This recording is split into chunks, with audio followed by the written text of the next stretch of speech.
Comme plusieurs de ses jeunes camarades, militants du Congrès panafricain pour la justice et l'égalité des peuples, Yves Pacôme enfile sa chemise à l'effigie de Charles Blé Goudet.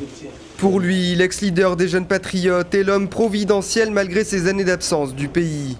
Ce qui l'a avant tout séduit dans son discours, c'est la promesse de cohésion.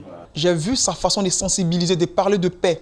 Voilà. Et je me suis dit, ce monsieur-là, il fallait que je m'engage auprès de lui. Parce que pour nous, il mettait en exergue la politique du président Laurent Gbagbo. C'est un facteur de cohésion, c'est quelqu'un qui peut apporter beaucoup à la Côte d'Ivoire.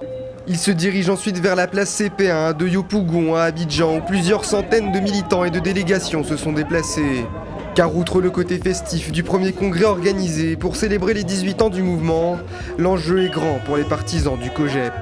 Il s'agit de mener avant tout une réflexion en profondeur afin de repenser le parti. Aujourd'hui, nous avons des militants qui sont véritablement responsables, qui sont conscients de leur responsabilité, bien entendu, et qui veulent prendre toute la place dans le jeune politique et sur la scène politique en Côte d'Ivoire.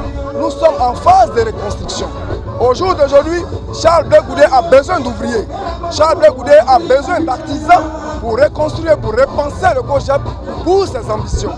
Une ambition qui ne fait que très peu de doutes, car à l'issue de ce premier congrès, Charles Blé Goudet a de très fortes chances d'être reconduit à la tête du COJEP, avec en ligne de mire l'élection présidentielle de 2020.